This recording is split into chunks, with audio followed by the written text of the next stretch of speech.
this is a game between me as a Cybrin and a UEF. And this is a game I was not super excited about because this is a 5-on-5 map, which is the smallest map, or the smallest kind of map. And so you reach the opponent very quickly. Things happen very fast. Usually the game's over pretty quickly. And so right on cue, a raiding party starts because he went for some light assault bots and a scout very early on, and I went all engineers, which isn't even benefiting my economy really. And so he very quickly takes those down. I don't have any radar coverage, so I send out this unit to keep an eye while this one comes out to finish the job, and then he swoops up around and takes out that engineer doing his thing, which is just a horrible blow. And also he's taking up space because he sent his comm forward immediately and left the engineers to make the second land factory, while I had my comm do the land factory and sent engineers to expand, which in hindsight he probably had the right idea.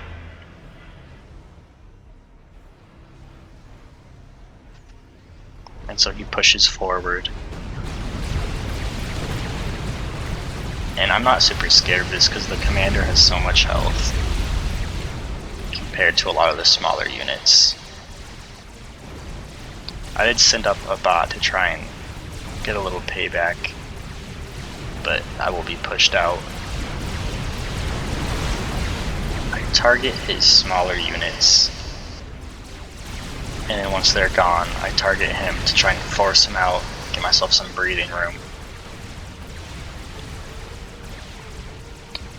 I send this guy here to try and ambush any roaming, lurking engineers.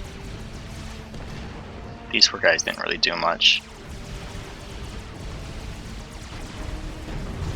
Neither of us noticed this encounter, I guess.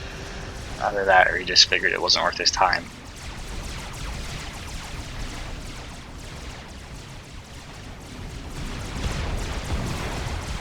That went down, which will hurt.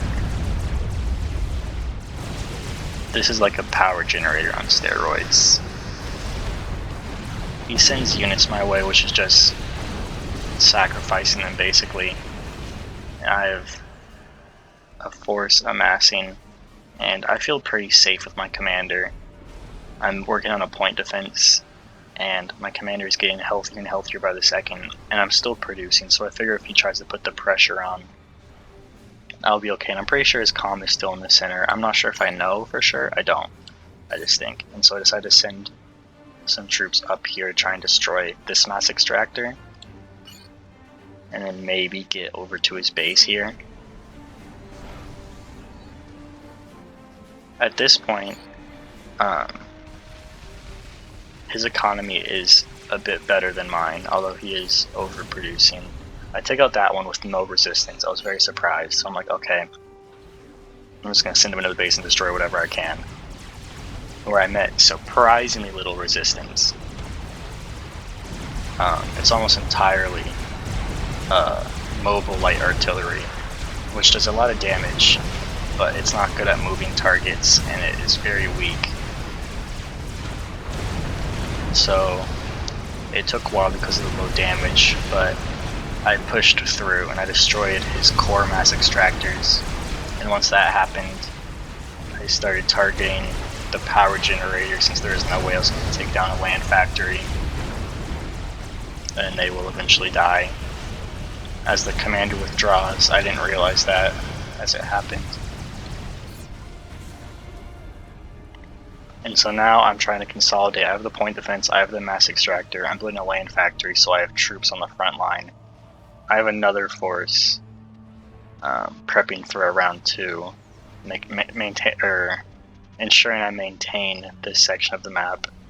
I have this guy over here getting these mass points. And so territory advantage is very important because these mass points are the only places you can get mass, which is the green thing. And after that raid, actually, he's only gaining 5 mass a second and I'm gaining 15, which is a crazy advantage on a map of this size. but you can make power anywhere you want. These are just like extra power places, and so trying to get as many green mass extractor spaces as possible is kind of a goal. And so in hindsight, I go for round 2, but his commander's there, so they just don't have a chance. In hindsight, I could have just pushed with these troops and destroyed this outpost, but I didn't realize how undefended it was. I thought he would have at least some army, and I don't have radar coverage, and even if I did, I'm power stalling because of this upgrade, so I wouldn't have enough energy to run the radar. How's he doing? He's doing good on power. He's mass stalling a bit, but he's pretty much totally recovered. That was a lie. He's not doing very well still. That makes a lot more sense. So I start pushing forward. I take out this, and obviously hindsight's 2020. I'm doing much better. My economy is much healthier now that my upgrade is done. I have a T2 mass extractor. I'm getting these. I'm getting reclaim. I reclaimed the land factory Rex. I'm getting this one. I'm doing much better. He's still kind of in the dumps. I could have just pushed forward and mobbed him, but I didn't want to get too overzealous and just throw my units at him and be unsuccessful. So I was kind of biding my time. In the early game, it's good to send your commander first, because they can take the brunts of the blast. This is the first T2 bot on the battlefield. These are long-range, rapid-fire bots, and they have a lot more hit points than the ordinary bots. There's still nothing compared to the commander, so you send the commander out first to kind of absorb the damage, be the punching bag, and maintain the integrity of your army. At this point, he's getting desperate, obviously.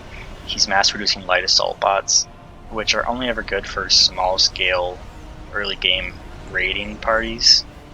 I mean, look at the size difference. A gust of wind would blow him over. And so at this point, I thought he was forfeiting, because he's sending his commander forward into a swarm of people. But in